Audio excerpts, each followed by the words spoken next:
Welcome back to Unknown Crimes, the podcast that dives into the most chilling and lesser-known criminal cases from around the world. I'm your host, Layla Johnson, and today's episode we will be talking about Hubert Geralds, an American serial killer who murdered 5 women between 1994 and 1995. He is serving his prison sentence, life without parole, in Menard Correctional Center, which is operated by the Illinois Department of Corrections. During his spree of murders, he was known as the Englewood Strangler.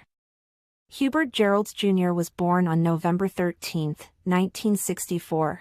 Little is known about Hubert Geralds' early life.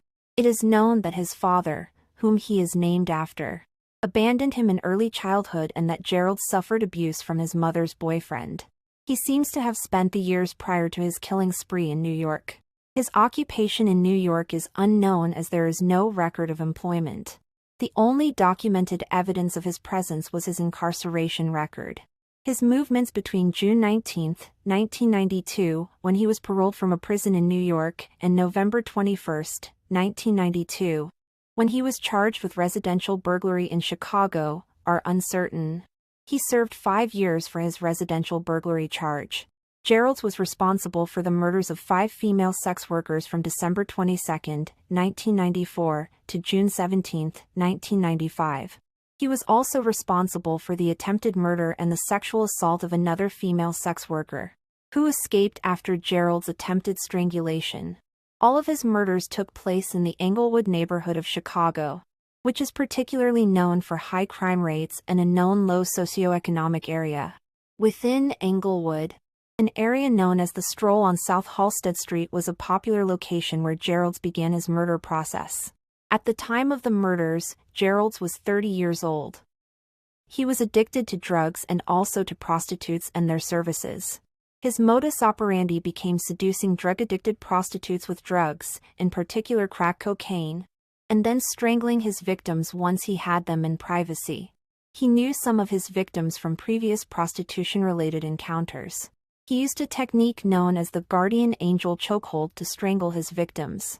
At trial, the prosecution noted that Geralds was someone who had the capacity to squeeze the last bit of life out of his female victims. In all 5 of the murders he was charged with, the cause of death was asphyxia by strangulation. In the case where his victim got away and survived, he was charged with sexual assault of a minor with the intent to kill. The names of his victims, the dates they were found deceased and their ages are as follows: Dorothy Withers, December 22, 1994, aged 37, Alonda Tart, March 14, 1995, aged 23.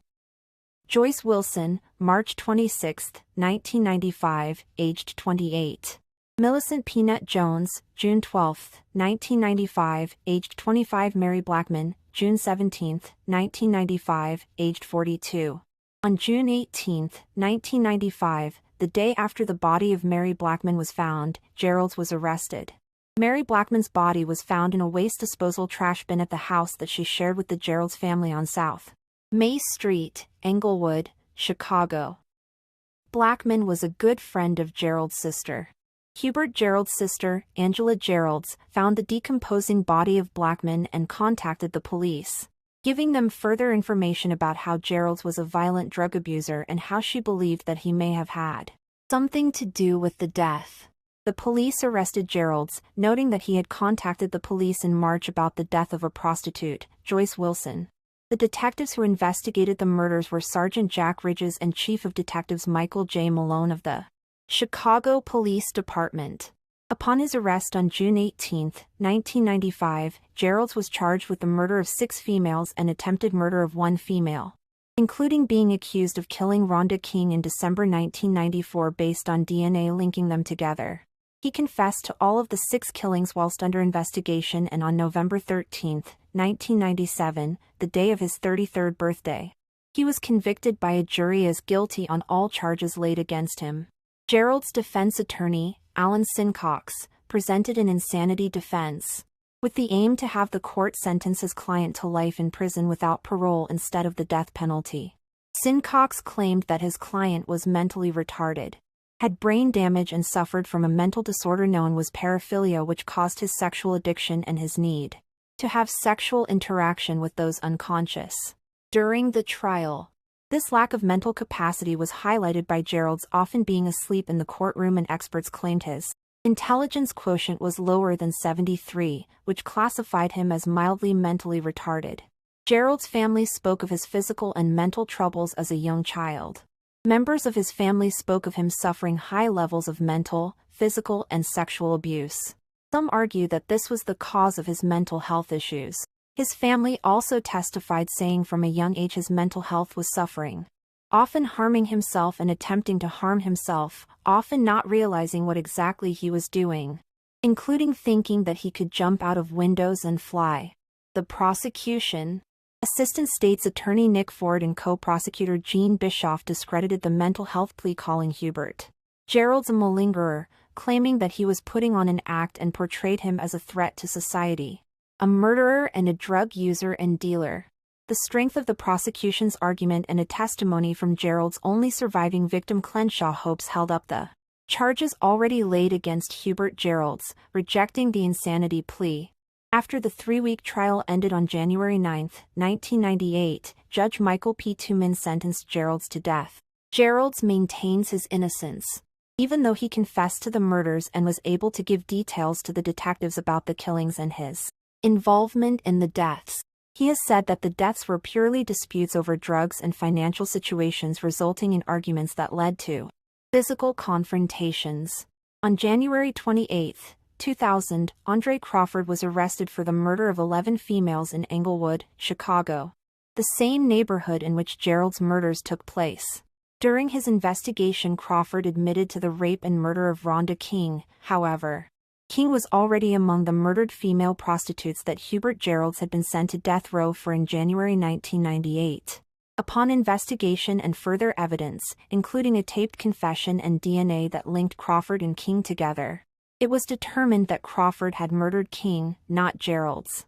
Crawford confirmed this fact by revealing details of the murder that were not released to the public to the investigating detectives. On February 10, 2000, the prosecutors vacated the conviction against Hubert Geralds. Geralds was tried again, this time for only 5 murders and 1 attempted murder. During the second trial, the defense argued that Geralds was so mentally ill that he was coerced into admitting guilt for all the murders by Chicago police and that the confessions were invalid. The Chicago Police Department denied a forced confession and said that regular procedure was followed in defense to the allegations. Again, the mental illness plea failed after the prosecution again claimed that Geralds was not as incapacitated as he seemed and urged the jury not to be fooled, also presenting a letter that Geralds wrote to a newspaper from prison. The letter was articulated correctly, the majority of the grammar is correct and the handwriting is legible. Still, he remained on death row for the other 5 murders. Finally, after controversy and exoneration, Geralds' criminal incarceration records show 5 counts of Class M murder, intent to kill, injure, and 1 count of Class X attempt to murder, intent to kill, injure. On January 11, 2003, he was given life in prison without parole, and he remains in Menard Correctional Center, Illinois. Crenshaw Hopes was the intended 6th victim of Geralds' murder spree and was the victim of Geralds' attempted murder charge. She testified at Geralds' trial.